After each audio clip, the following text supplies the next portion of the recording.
തെളിച്ചമേകാൻ പൊൻപുലർക്കാലം വെളിച്ചമാകുമ്പോ നുറുങ്ങുവെട്ടം പക്ഷിപരാഗം തെളിച്ചു കാട്ടുമ്പോ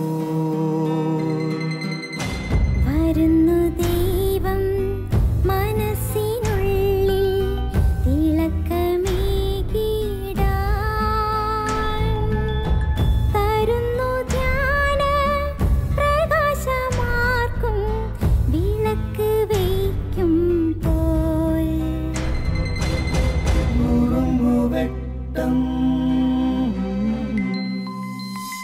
ഇറങ്ങിടട്ടെ ഹൃദന്തമെല്ലാം യുഗപ്രകാശത്താൽ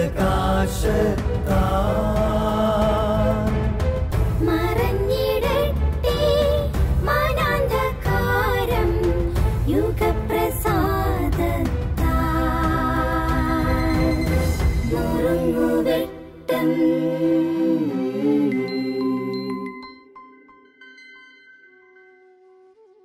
പ്രിയമുള്ളവരെ, രാത്രി അവസാനിച്ചുവെന്നും പകൽ വന്നെത്തിയെന്നും അറിയാൻ കഴിയുന്നത് എങ്ങനെയാണ്? ഒരിക്കൽ ഒരു ഗുരു തൻ്റെ ശിഷ്യന്മാരോട് ചോദിച്ചു. അതിൽ ഒരാൾ പറഞ്ഞു, അകലെ കുന്നിൻ ചെരുവിൽ നിന്ന് ഇറങ്ങി വരുന്ന മൃഗം പശുവാണോ കുതിരയാണോ എന്ന് തിരിച്ചറിയാൻ കഴിയുമ്പോഴാണ് പകൽ വന്നെത്തിയെന്ന് അറിയാൻ പറ്റുക. ഗുരു പറഞ്ഞു, ശരിയല്ല. മറ്റൊരാൾ പറഞ്ഞു, അകലെ നിൽക്കുന്ന മരം പ്ലാവാണോ മാവാണോ എന്ന് തിരിച്ചറിയാൻ കഴിയുമ്പോഴാണ് പകലായി എന്ന് അറിയാൻ കഴിയുക. ഗുരു പറഞ്ഞു, അതും ശരിയല്ല. എന്നിട്ട് ഗുരു തന്നെ അതിൻ്റെ ഉത്തരം പറഞ്ഞു.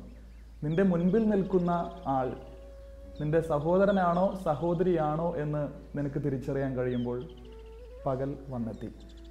അല്ലെങ്കിൽ നട്ടുച്ചയ്ക്ക് പോലും നിന്റെ ഉള്ളിൽ ഇരുട്ടായിരിക്കും. കണ്ണ് ശരീരത്തിൻ്റെ വിളക്കാണെന്ന് ഈശോ സുവിശേഷത്തിലൂടെ പറയുന്നു.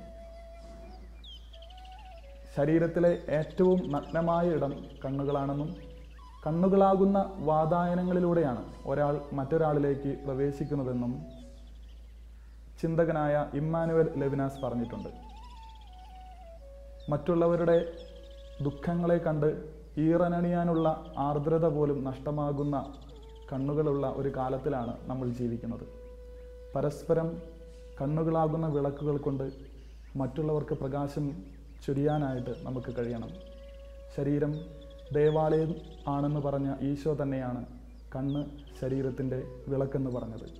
ശരീരം ദേവാലയവും കണ്ണ് ശരീരത്തിൻ്റെ വിളക്കുമാണെങ്കിൽ ഹൃദയമാകുന്ന സക്രാരിക്ക് മുൻപിൽ കൊളുത്തിവെക്കപ്പെടേണ്ട കെടാവിളക്കുകളായി നമ്മുടെ കണ്ണുകൾ മാറണം.